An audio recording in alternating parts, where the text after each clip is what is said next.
देखिए सुजाता, इस वक्त मैं विधानसभा के ठीक बाहर खड़ा हूं। तस्वीरें देखिए, मुख्यमंत्री नायब सिंह सैनी पहुंच चुके हैं और लगातार जो मंत्रियों का काफिला लगातार विधानसभा पहुंच रहा है। जो सवाल आपने पूछा था क्या जेजेपी के विधायक शामिल होने वाले हैं फ्लोर टेस्ट में, वो शामिल नहीं होंगे। वहां पर रैली है हिसार में, तो ज्यादातर जो विधायक हैं वो दुष्यंत चौटाला के साथ उस रैली में शामिल होने के लिए पहुंचे। लेकिन मैं आपको बताऊं कि जेजेपी की जरूरत नहीं है। 48 विधायकों का जो आंकड़ा लगातार बीजेपी दावा कर रही है वो नंबर्स उनके पास है। और फ्लोर टेस्ट सिर्फ समझिए कि एक फॉर्मेलिटी भर है, क्योंकि नायब सिंह सैनी ने कल ही कहा था कि हमारे पास 38 विधायकों का 48 जो हमारे पास विधायक है उनका नंबर हमारे पास है। तो ये सिर्फ एक फॉर्मेलिटी समझिएगा। आज बहुत बड़ा दिन है क्योंकि नायब सिंह सैनी बतौर मुख्यमंत्री पहली बार विधानसभा पहुंचे हैं। तस्वीरें हम आपको दिखा रहे हैं। ये काफिला देखिए, गाड़ियों का लगातार जो मंत्री हैं तमाम लोग पहुंच रहे हैं। सिक्योरिटी बहुत ज्यादा बीफ्ड अप कर दी गई है। आप देखेंगे यहाँ पे एनएसजी कमांडोज लगाए गए हैं, लोकल पुलिस यहाँ पे है, साथ ही साथ स्पेशल फोर्सेस के लोग भी यहाँ पर हैं। लेकिन बड़ी बात ये समझिएगा कि जिस तरह से लोकसभा चुनाव में अब कुछ ही वक्त बाकी है, 6 महीने विधानसभा चुनाव है, ये पूरी स्ट्रैटेजी के साथ प्लान किया गया। और आप को भारत लाके उनके बच्चों को रोजगार देना चाहते हो? मेरी तो ये बात बिल्कुल समझ से परे है। बीजेपी वाले पूरी दुनिया से बिल्कुल उल्टा चल रहे हैं। पूरी दुनिया में कोई भी देश अपने पड़ोसी देशों के गरीबों को अपने घर नहीं लाना चाहता। पड़ोसी देशों के लोगों को अपने देश में आने से रोकने के लिए पूरी दुनिया में हर देश तरह तरह के कानून बनाता है, बॉर्डर पे दीवारें लगाता है, बॉर्डर पे बिजली की तारें लगाई जाती हैं ताकि पड़ोसी देश का कोई भी व्यक्ति हमारे देश के अंदर ना आ सके। बीजेपी शायद अकेली पार्टी है पूरी दुनिया की जो पड़ोसी देश के गरीब लोगों को अपने देश में घुसाने के लिए दरवाजे खोल रही है, बिल्कुल उल्टा कर रही है। एक और बात है सोचने की, पिछले 10 सालों में 11 लाख से ज्यादा भारत के बड़े बड़े अमीर उद्योगपति और व्यापारी भारत छोड़ के चले गए। ये लोग भारत में फैक्ट्री चलाया करते थे, इंडस्ट्री चलाया करते थे, बड़े बड़े व्यापार किया करते थे, लाखों लोगों को नौकरी देते थे, रोजगार देते थे। ये बीजेपी की गलत नीतियों और उनके अत्याचार से तंग आके भारत छोड़ के चले गए। अगर बीजेपी को लाना ही है तो इन लोगों को वापस भारत लेके आओ ना, जो भारत छोड़ के चले गए। ये भारत आएंगे, इनके पास पैसा है, भारत में इन्वेस्ट करेंगे, नई नई फैक्ट्रियां खोलेंगे, नए नए व्यापार खोलेंगे, अपने बच्चों को रोजगार मिलेगा। ये क्या बदतमीजी है कि बांग्लादेश के, पाकिस्तान के और अफगानिस्तान के लोगों को हमारे देश में लाके बसाएंगे और उनको हमारे बच्चों के हक के रोजगार उनको देंगे। ये लोग कह रहे हैं कि 2014 के पहले आए हुए घुसपैठियों को इन नागरिकता दी जाएगी। ऐसा नहीं है, ये तो शुरुआत है। एक बार ये सिलसिला चालू हो गया, एक बार दरवाजे खुल गए तो फिर बहुत बड़ी संख्या में पाकिस्तानी और बांग्लादेश से लोग भारत में आने लगेंगे। आज बीजेपी कह रही है 2014 के पहले आए हुए लोगों को ही नागरिकता दी जाएगी। देख लेना, अगले चुनाव में ये बीजेपी वाले इस तारीख को बढ़ा के 2024 कर देंगे कि 2024 के आए हुए पहले वाले लोगों को दी जाएगी और फिर इसे और आगे बढ़ा देंगे। मोटी मोटी बात यह है कि पाकिस्तानियों और बांग्लादेशियों के लिए भारी संख्या में भारत आने के लिए बीजेपी सरकार ने दरवाजे खोल दिए। ये देश के लिए बेहद खतरनाक है और इसका सबसे ज्यादा खामियाजा उत्तर पूर्व नॉर्थ ईस्टर्न स्टेट्स भुगत रहे हैं, खासकर आसाम। आसाम के लोगों की भाषा और संस्कृति खतरे में पड़ चुकी है क्योंकि वहां पे बांग्लादेश से इतनी बड़ी संख्या के ऊपर इलीगल माइग्रेशन हुआ है। अब बीजेपी कह रही है कि इलीगल माइग्रेंट जो आए हैं उनको हम नागरिकता देंगे, उनको हम बसाएंगे, आसाम में बसाएंगे। आसाम के लोग बहुत नाराज हैं। एक तरह से देखा जाए तो हेमंत बिश्व शर्मा जो बीजेपी के मुख्यमंत्री हैं, उन्होंने धोखा दिया अपने लोगों को। अपने असम के लोगों की खातिर उन्हें सीए का विरोध करना चाहिए था। उन्हें कहना चाहिए था कि असम के लोगों की संस्कृति और भाषा दोनों खतरे में हैं, ये बिल्कुल बर्दाश्त नहीं किया जाएगा। तो दोस्तों, पूरे देश की मांग है कि सीए को वापस लिया जाए। हम किसी हालत में अपने बच्चों की नौकरियां, अपने बच्चों के रोजगार दूसरे देश के लोगों को किसी हालत में नहीं देंगे। और अगर बीजेपी नहीं मानती तो इसको वापस नहीं लेती तो इस चुनाव के अंदर बीजेपी के खिलाफ वोट करके आप अपना गुस्सा जाहिर कीजिए। नमस्कार।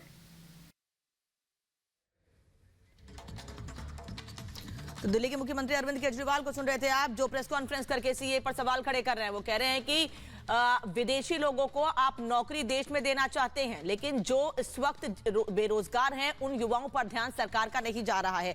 विरोध अरविंद केजरीवाल की ओर से भी सीएए का सामने आया है, लेकिन सवाल बार बार यही है कि भारतीय जनता पार्टी ने साफ कहा है कि किसी की नागरिकता इससे नहीं जाएगी। सरकार लगातार यह बात कह रही है किसी की नागरिकता को कोई खतरा नहीं है, लेकिन विपक्ष अपनी राजनीति की उल्टी सीख रहा है।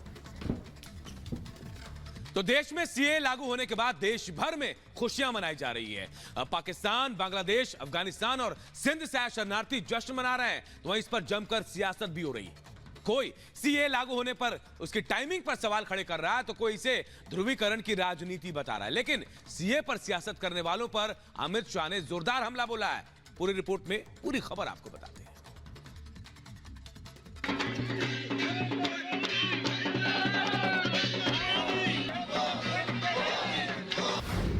सीएए पर सियासत, विपक्ष की बढ़ी आफत।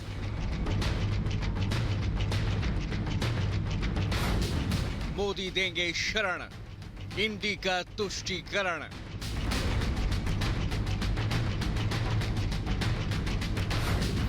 विपक्ष बस भड़काएंगे, मोदी 400 पार जाएंगे।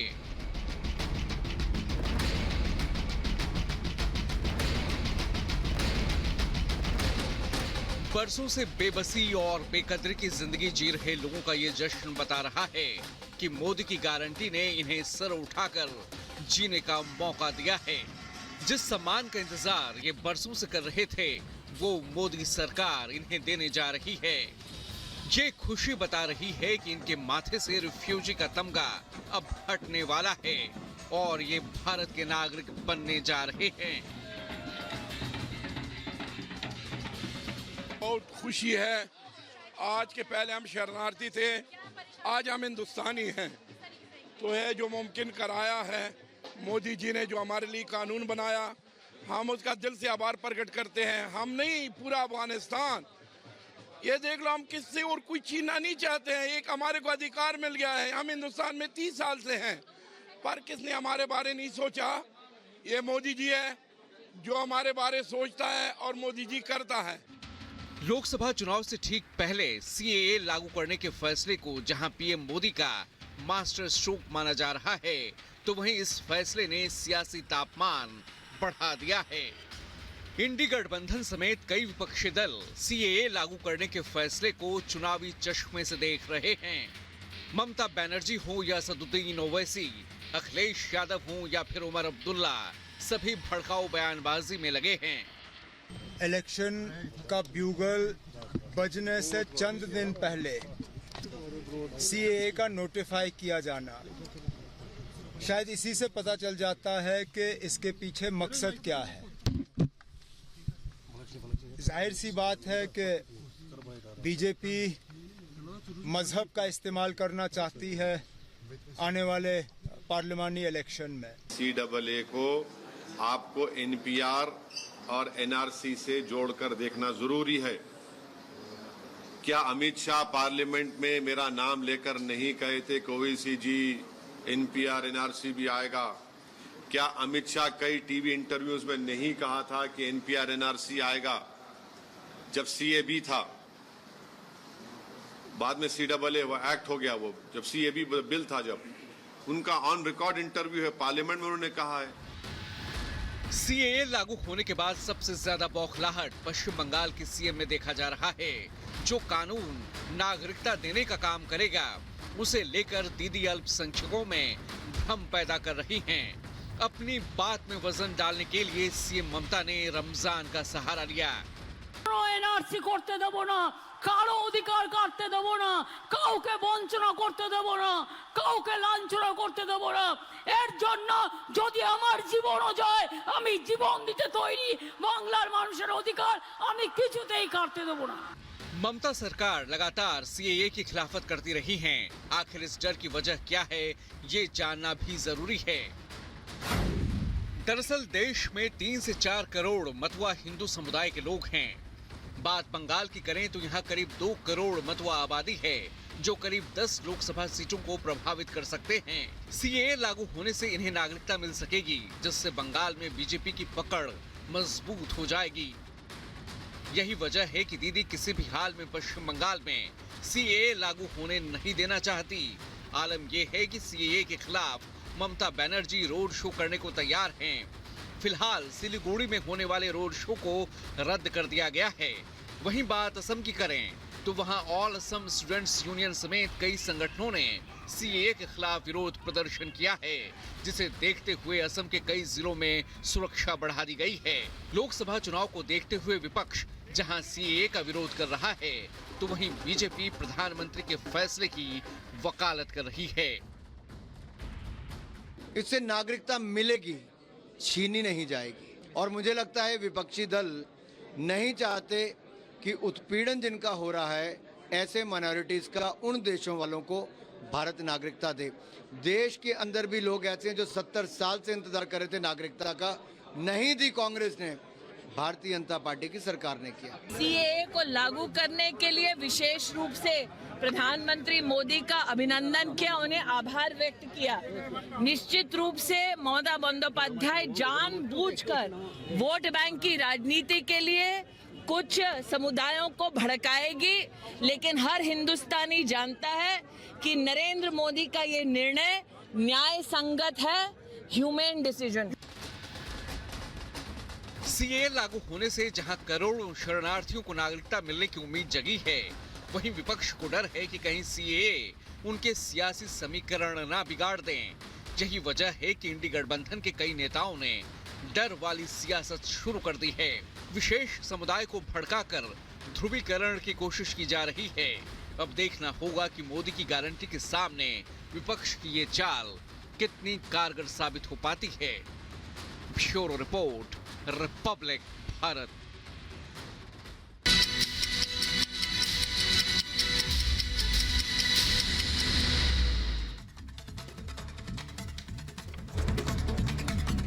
आज इलाहाबाद हाई कोर्ट में मथुरा कृष्ण जन्मभूमि मामले पर सुनवाई। 18 मामलों को लेकर दाखिल याचिका पर होगी सुनवाई। जस्टिस मयंक कुमार जैन की सिंगल बेंच करेगी सुनवाई।